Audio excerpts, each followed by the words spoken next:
2023년 올해가 주일로부터 시작되고 있습니다.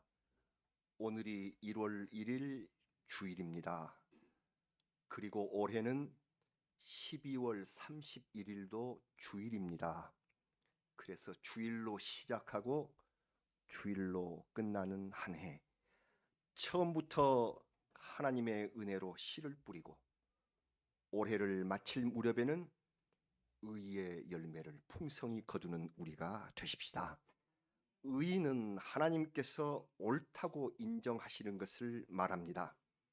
주님의 인정을 받아서 내 삶의 결실이 가득 맺히고 열리는 365일이 되시기를 주의 이름으로 축원합니다. 앞에 아름답게 걸린 표 이미지를 함께 바라보며 우리 올해의 표를 제창하기로 하시겠습니다. 의의 열매를 가득히. 한 번 더요. 의의 열매를 가득히. 아멘. 여기 이미지 의의 열매가 60개랍니다. 저도 몰랐는데 박상호 장로님이 세셨어요. 우리 성도 한 분 한 분이 각각 의의 열매로 상징되고 있는 이미지. 한 해 동안 보시면서 감사하시면서 서로를 위하여 기도하여 의의 열매를 가득 맺히는 성도가 되십시다. 지난 3년 동안 코로나라는 흑암 속에서 우리는 꽉 막힌 담벼락에 갇힌 듯한 단절감과 인생의 길잡이를 놓친 것 같은 그런 상실감에 시달렸습니다. 당연히 삶의 열매를 거두기가 어려웠습니다. 오늘 주신 말씀처럼 사람이 무엇으로 심든지 그대로 거두리라 하신 추수의 진리 앞에서 우리 제대로 심지도 못한 채 수확의 기대도 포기할 수밖에 없었던 지난 고통의 시간을 돌아봅니다. 이제 올해부터 우리는 주님 안에서 새롭게 선한 씨앗을 심는 자가 되어야 하겠습니다. 그리하면 하나님께서 의의 열매를 맺게 하시고 풍성하게 하실 줄 믿습니다.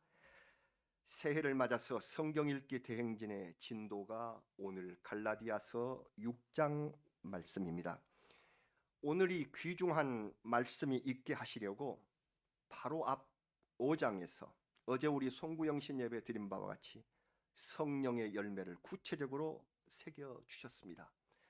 그리고 조금 더 멀리 앞뒤로 이 말씀을 싸고 안아서 싹이 트게 해 주시는 말씀들이 있음을 봅니다. 먼저 앞에서 우리를 인도해 주신 고린도서를 우리가 먼저 읽었는데 고린도후서 9장 10절의 말씀을 생각해 봅니다. 같이 이 말씀 봉독하시겠습니다. 심는 자에게 씨와 먹을 양식을 주시는 이가 너희 심을 것을 주사 풍성하게 하시고 너희 의의 열매를 더하게 하시리니. 아멘. 이 말씀이 고린도서에서 우리를 인도하셨습니다. 심으려고 하시는 자에게 씨를 주시는 하나님, 우리가 맺을 열매를 바라시며 씨앗을 내려주시는 우리 하나님의 풍성하신 은혜를 느끼게 합니다. 그 다음으로는 오늘 말씀에 뒤를 받쳐주시는 말씀이 있습니다. 뒤를 받쳐주시는 그 말씀을 우리 교회는 표어의 관련 구절로 삼았습니다. 빌립보서 1장 11절, 이 말씀도 같이 봉독합니다. 예수 그리스도로 말미암아 의의 열매가 가득하여 하나님의 영광과 찬송이 되기를 원하노라. 아멘. 이 기도의 말씀을 한 해 동안 내내 간직하면서 의의 열매를 가득히 맺고 그 열매로 인하여 주님께 영광과 찬송이 되어야 하겠습니다. 성도 여러분, 갈라디아서의 말씀은 육체의 욕망과 성령의 행하심을 딱 대조시켜서 구분하여 말씀을 합니다. 육체의 욕심이란 내 안에 찾아오신 성령의 인도하심을 거부하고 그 욕심의 씨앗을 세상 구석구석에서 주워 모아서 그걸 심으려고 하는 태도를 말합니다. 사탄이 유혹해서 은밀히 퍼뜨린 그런 씨앗들을 우리가 그것을 좋아하며 심으려고 합니다. 그것도 씨앗이기 때문에 무엇인가를 맺게 됩니다. 이 못된 열매들은 무엇인가?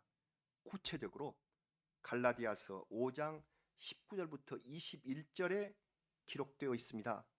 그 못된 것들이 뭔가 새해부터 우리 마음 다치지 않도록 여러분 읽으시지 말고 제가 읽어드릴게요. 그것이 무엇인가? 15가지였어요. 이미 읽으셨죠?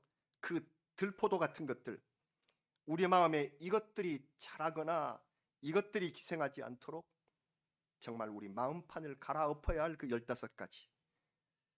그 성경을 제가 읽어드립니다. 육체의 일은 분명하니 곧 음행과 더러운 것과 호색과 우상숭배와 주술과 원수 맺는 것과 분쟁과 시기와 분냄과 당 짓는 것과 분열함과 이단과 투기와 술 취함과 방탕함과 또 그와 같은 것들이라 전에 너희에게 경계한 것 같이 경계하노니 이런 일을 하는 자들은 하나님의 나라를 유업으로 받지 못할 것이라. 이 말씀이 있습니다. 이 15가지의 맺어서는 안 될 육체의 씨앗들을 말씀하시고 난 후에 그리고 이 말씀에 이어서 성령을 따라서 심은 씨앗의 열매를 우리에게 확인시켜 주셨습니다. 그 말씀이 무슨 말씀? 갈라디아서 5장 22절과 23절 말씀. 잘 아시는 이 말씀 다시 한번 같이 봉독하시겠습니다. 오직 성령의 열매는 사랑과 희락과 화평과 오래 참음과 자비와 양선과 충성과 온유와 절제니 이 같은 것을 금지할 법이 없느니라. 아멘. 우리가 성령으로 심어 그 15가지 것들을 버리고 심어서 우리 삶의 풍성이 거두어야 할 9가지의 열매 목록을 이렇게 제시해 주셨습니다. 저는 새해 첫 주일 설교를 준비하면서 미국의 설교학자인 프레드 크레독이라는 목사님, 교수 목사입니다. 이분의 설교 한 편이 생각이 났습니다. 그분의 설교 제목은 지금 출석부의 이름이 불려질 때, 이러한 설교입니다. 로마서의 끝에 성도들의 이름이 쭉 나열되어 있는 것을 보면서 하나님 앞에 출석이 불리는 그 모습을 떠올린 설교입니다. 크레독 목사님이 작은 교회를 떠나서 대학 교수로 가던 날 교우들은 그들 모두의 이름을 수놓은 이불 덮개를 선물로 드렸다고 합니다. 가지에 맺힌 성령의 열매로 성도의 이름들을 새긴 덮개라고 합니다. 저는 대학 교수로 있다가 우리 교회로 왔기 때문에 크레독 목사님과 반대의 길을 걷고 있으며 아직 작별하지 않았기 때문에 수놓은 덮개도 없습니다. 그러나 저는 지금까지 수도 없이 우리 성도님들의 이름을 종이에 썼습니다. 그것이 사랑으로, 그것이 기도로 생각하고 여러 번 썼습니다. 성령의 열매를 맺기를 바라며 그 열매 이름 종이에 쓰는 목사의 기도, 이것은 지금도 현재 진행형으로 이어지고 있습니다. 크레독 목사님의 사연을 계속하겠습니다. 그 성도 이름 열매 자수를 받은 뒤에 이사할 때나 그분들이 그리울 적 그 덮개를 침대 위에 펼쳐두고 그 이름을 찾아 부르며 성도들을 기억했다고 합니다. 성령의 인도하심으로 소중한 사람들과 만난 기억을 새롭게 떠올리기 위하여 그 이름을 갖고 다닌다고 했습니다. 생명이 다할 때까지 그것을 가지고 있을 것이라고 하였습니다. 뿐만 아니라 하나님의 나라 진주문 앞에서 크레독 목사님은 그것을 펼쳐서 진주문 앞에 붙이겠다고 말합니다. 그러면 베드로 사도가 물어볼 것입니다. 너 그게 뭐냐? 그대가 가지고 온 이것은 무엇인가? 예, 이것은 제가 사역한 교회에서 저를 돕고 사랑한 사람들의 이름입니다. 이 이름들이 없이 저는 여기에 오지 못했을 것입니다. 그러자 베드로 사도가 말했습니다. 어디 그것을 나도 한번 보고 싶구나. 그래서 그 이름을 전해주자 그것을 읽던 베드로 사도의 말씀입니다. 나도 이 사람들을 다 안다. 이들은 천국에 왔고 또 천국에 올 것이다. 그때 환영받을 사람들의 이름이다. 참 감동적인 설교 말씀입니다. 천국에서 환영받을 이름이라는 것이 생명책에 기록되었다는 의미입니다. 요한계시록 3장 5절 말씀을 우리 다 함께 읽어봅니다. 계시록 말씀입니다. 이기는 자는 이와 같이 흰 옷을 입을 것이요 내가 그 이름을 생명책에서 결코 지우지 아니하고 그 이름을 내 아버지 앞과 그의 천사들 앞에서 시인하리라. 아멘. 생명책은 하나님의 사람이 된 구원 자녀들의 이름이 적힌 것으로서 천국의 시민권, 곧 영생을 얻은 사람들의 명단입니다. 생명책에 기록될 만한 자격은 어떤 것일까요? 우리는 어떤 일을 해야 내 믿음이 인정받아서 천국에 들어갈 것인가 늘 걱정합니다. 얼마나 내가 훌륭해야 할까를 늘 생각합니다. 그러나 이때 빌립보서의 한 말씀이 우리에게 깨달음을 줍니다. 빌립보서의 평범한 말씀입니다만 우리 같이 한번 빌립보서 말씀도 읽으실까요? 빌립보서 4장 3절 말씀입니다. 또 참으로 나와 멍에를 같이 한 내게 구하노니 복음에 나와 함께 힘쓰던 저 여인들을 돕고 또한 글레멘드와 그 외에 나의 동역자들을 도우라. 그 이름들이 생명책에 있느니라. 아멘. 생명책에 이름을 올렸다고 성경에 기록된 복된 사람들이 여기 있습니다. 복음에 힘쓰던 여인들이 기록되어 있다.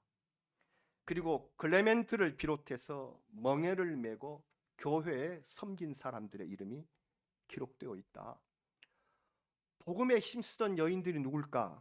우리는 빌립보서의 바로 앞절을 보면 두 명의 여성 이름들이 있습니다. 유오디아와 순두개라는 분인데 교회 열심히 봉사하는 일꾼들이었지만 서로 마음이 잘 안 맞은 것 같습니다. 그래서 주 안에서 같은 마음을 품으라 하는 그러한 권면을 들었습니다. 그러나 열심히 교회 봉사하시는 여성분들, 이와 함께 클레멘트라는 이름의 사람이 언급이 되었는데 이분에 대해서는 아무것도 알려진 바가 없습니다. 오직 바울의 동역자인데 여기 그 이름이 나온 것은 빌립보 교회를 앞장서서 섬기면서 서로 마음이 맞지 않는 사람들, 서로 좀 갈등을 일으키는 사람들, 이런 분들을 서로 조정하고 화평으로 이끈 사람이었다고 봅니다. 그래서 그 이름이 여기 나왔죠. 모두 한 마음이 되게 하시려고 애쓴 분. 그래서 우리 주님 그 교회를 열심히 섬기고 서로 화평을 이루기 위하여 노력한 그분들, 즉 사랑과 화평과 섬김의 사람들이 생명책에 기록될 자격이 있습니다. 지식이 많고 명성 높고 신앙 연조가 오래된 그런 분만이 아니라 사랑, 평화 그리고 선한 일을 한 사람이 하나님 나라의 시민으로 적당하다 하는 말씀을 우리에게 주셨습니다. 우리와 우리의 모든 교우가 이 생명책에 기록된 은혜 받은 사람들이 되기를 주의 이름으로 축원합니다. 오늘 본문의 말씀으로 돌아갑니다. 사람은 심은 대로 거두고 때가 이름에 거두리라 말씀하십니다. 성령으로 심어야만 의의 열매를 거둘 수가 있습니다. 올해 우리는 어떻게 심는 것을 시작할까요? 오늘 본문의 시작은 가르침을 받는 자와 가르치는 자가 좋은 것을 함께 하라 이렇게 말씀을 하셨습니다. 초대교회에서는 가르침을 담당하는 교사가 있었어요. 지금 교회는 목사가 가르친다고 합니다마는 그러나 성도 여러분, 우리가 교회에서 배우는 것은 목사가 전하는 설교나 교리 해석만을 우리가 배우는 것이 아닙니다. 우리 성도 여러분들은 그리스도인이 어떻게 살아야 할 것인지를 서로 가르치고 서로 배우고 계시는 중입니다. 그래서 하나님의 집 교회에 오시면 서로 교사가 되고 서로 제자가 되는, 그렇게 가르치며 배우는 사람이 됩니다. 사랑과 덕을 지닌 분을 보면서 저렇게 살아야겠다, 신앙의 도리를 배우고 말없이 봉사하는 분들을 통하여 섬김의 아름다움을 깨닫습니다. 우리는 그렇게 가르치고 배우며 삽니다. 심지어 반면 교사도 있습니다. 다른 이의 말이나 행동이 좋지 못하게 보였다면 나는 그러지 말아야지, 내 삶을 더 반성하면서 그런 가르침을 받습니다. 여기 있는 우리 성도들은 서로가 교사요 제자입니다. 그래서 모든 좋은 것을 함께 하라고 말씀하신 하나님, 교회에 오셔서 서로 배우면서 서로 도우시면서 좋은 교제가 사랑과 희락과 화평의 열매로 열리시기를 주의 이름으로 간절히 바랍니다. 이어서 오늘 본문의 끝절을 다시 한번 같이 봉독하시겠습니다. 갈라디아 6장 10절입니다. 그러므로 우리는 기회 있는 대로 모든 이에게 착한 일을 하되 더욱 믿음의 가정들에게 할지니라. 아멘. 여기 말씀대로 모든 사람 또 믿음의 가족들에게 선한 일을 하는 것이 열매를 얻는 방법입니다. 본문에 나오는 착한 일이란 물질로 돕는 것 이상의 의미를 내포합니다. 가난한 이에게는 물질의 도움으로, 마음이 괴로운 이에게는 위로와 기도로, 곧 성도의 가정에 닥친 힘든 삶의 멍해를 함께 나누는 것, 이것을 말합니다. 성경에서 착한 사람의 대표격이 사마리아 사람입니다. 선한 사마리아 사람, 굿 사마리탄. 이건 뭐 세계 다 아는 선한 일의 모범인데 왜 선하다고 하는 말씀을 들었나요? 그는 갑자기 환난이 닥친 사람에게 도움을 주었으며 그를 위로하고 치료를 베풀어 주었습니다. 그 현장은 사마리아 사람도 위기를 당할 수 있는 강도 만난 자리입니다. 그러나 피하지 않았고 자기도 생업을 위해서 바쁜 몸이지만 시간을 많이 들여서 그를 돌봤고 생각지도 않았던 돈까지도 많이 쓰면서 그 사람의 쉴 곳을 마련해 준 사람, 이 사람이 선한 사람입니다. 사랑과 자비와 양선의 열매를 맺은 사람, 바로 이 사람을 가리켜서 선한 사람이라 성경은 말합니다. 성령의 열매는 사랑을 비롯해서 9가지 열매가 있으나 사실은 나머지 8가지는 처음 열매인 사랑의 다양한 형식입니다. 사랑을 중심으로 한 다양한 방식.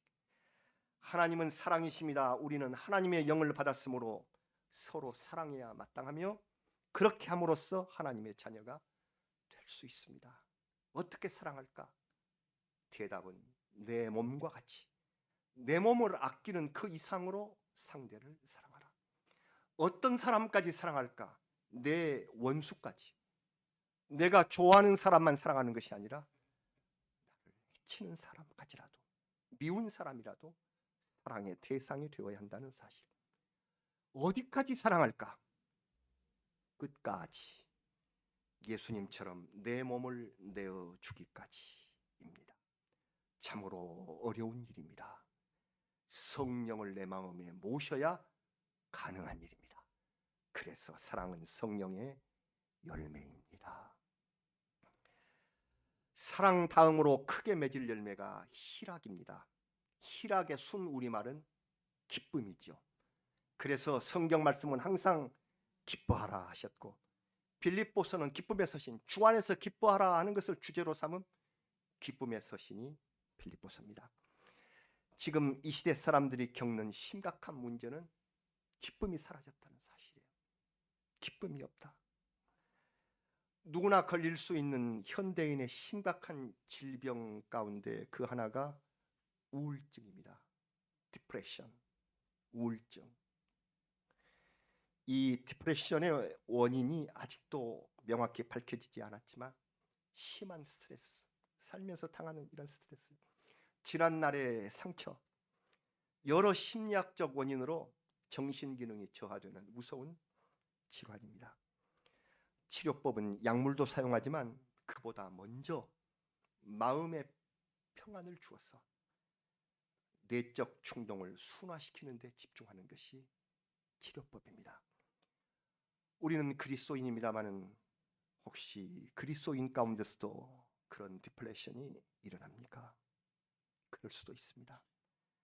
성령의 열매가 희락, 기쁨임을 깨닫고 기뻐하기를 기도하면서 노력해야 할 것입니다. 그렇게 해야 이것을 극복할 수 있습니다. 열매의 대표가 사랑이에요. 사랑을 베풀라 받으려 하지 말고, 또는 내가 사랑을 주는데 네 반응은 그게 뭐냐 탓하지 말고 오직 주님 안에서 사랑을 주시면 됩니다.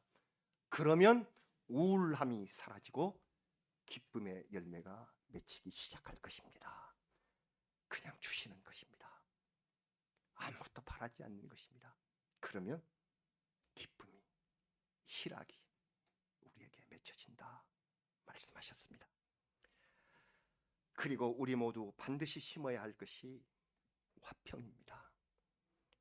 저는 아침마다 빈누리 광장에 우리 말씀 인사를 보내면서 샬롬, 곧 화평의 인사를 드립니다. 그러면 우리 강규수 권사님을 비롯한 여러분들이 또 샬롬으로 서로 인사를 나누십니다. 좋습니다. 그냥 하는 인사가 아닙니다. 샬롬은 주님 주시는 참된 평안, 하나님의 뜻이 이루어지는 상태, 전쟁이나 어떤 갈등이 없이, 그런 위험 없이 누리는 안전함을 가리킵니다. 올해는 우리의 개인적 건강, 안녕 이뿐 아니라 이 나라가 전쟁의 위협 아래에 들어가는 것을 막기 위한 성도의 간절한 기도가 필요합니다. 우크라이나 러시아 간의 전쟁 종식을 우리나라처럼 열심히 기도하는 국가가 없습니다. 왜? 우리는 전쟁을 겪은 민족이며 그 위기 상황이 여전히 존재하고 있는 나라이기 때문입니다. 이 나라에 하나님께서 세계에서 가장 많은 사람, 그리고 깊이 있게 믿는 믿음을 허락해 주신 것입니다. 지난해 경험한 북한의 수십 차례에 걸친 미사일 발사, 연말에 일어난 드론의 서울 상공 침투, 이런 일들은 올해 화평의 열매가 매우 중요함을 알려주는 계기가 되었습니다. 우리는 주님 앞에서 위기를 극복하고 화평을 성령의 열매로 받게 될 줄로 믿습니다. 이 나라를 우리 주님께서 사랑해 주실 줄로 믿습니다. 우리 이 믿음을 가지고 시편 29편 11절 말씀을 같이 봉독하시겠습니다. 시편 29편 11절입니다. 여호와께서 자기 백성에게 힘을 주시며 여호와께서 자기 백성에게 평강의 복을 주시리로다. 아멘. 우리는 하나님의 백성입니다. 무슨 복? 평강의 복, 샬롬의 복, 화평의 복을 주실 줄로 믿습니다. 마지막으로 우리가 올해 심고 거두어야 할 6가지 의의 열매 목록입니다. 이 모든 것들은 사랑으로 심어서 결과를 얻는 열매들입니다. 오래 참음, 인내가 있습니다. 조급하게 굴지 말고, 성내지 않음은 사랑의 속성입니다. 인내의 한 해가 되시기 바라며, 다음에 자비는 관용과 너그러움입니다. 영문 성경은 이 대목을 친절, 곧 젠틀네스라고 말합니다. 젠틀한, 친절을 베푸는 이 열매. 양선은 선입니다. 마음의 올바름과 선행을 말합니다. 충성은 신실한 믿음. 지난번에 말씀드렸습니다. 신실한 믿음, 페이스풀, 이것이 바로 충성. 온유는 따뜻하고 겸손한 마음. 절제는 적절한 자기 통제로서 지나치지 않은 신앙적인 자제를 가리킵니다. 어느 것도 사랑과 관계되지 않은 것이 없습니다. 성도 여러분, 새해가 밝았습니다. 세상의 비바람이 올해 더욱 거세게 다가올 것으로 예상됩니다. 그러나 비바람 속에서도 열매는 있고 그 열매가 더욱 소중한 결실이 되듯이 우리는 믿음의 다짐을 단단히 하고 성령을 위하여 심는 성도가 되어야 하겠습니다. 의의 열매를 맺어 생명책에 우리 이름이 모두 기록되는 빈누리 성도가 되시기를 새해 아침 은총을 주신 우리 구주 예수 그리스도의 이름으로 축원합니다. 우리 같이 기도하시겠습니다. 세상의 비바람 이기고 의의 열매를 거두게 하여 주시기를 간절히 바랍니다. 기회 있는 대로 이웃과 성도들에게 착한 일을 할 수 있기를 아버지 앞에 간절히 바랍니다. 우리의 화평이 무너지지 아니하고 이 나라가 주님 앞에 은혜 받은 나라로 굳건히 설 수 있도록 주님 도와주시기를 바랍니다. 우리의 교회 비록 작지만 의의 열매를 가득히 맺으면서 서로를 사랑하고 서로를 위하여, 나라를 위하여, 세계를 위하여 기도하는 교회가 되기를 간절히 원합니다. 우리 주님 들어주실 줄로 믿습니다. 2023년 주일로부터 시작해서 주일로 끝나는 귀한 한 해 주님 영광 받으시고 우리 모든 성도들을 주님 사랑으로 지켜 주시옵소서. 예수님 이름으로 기도드리옵나이다. 아멘.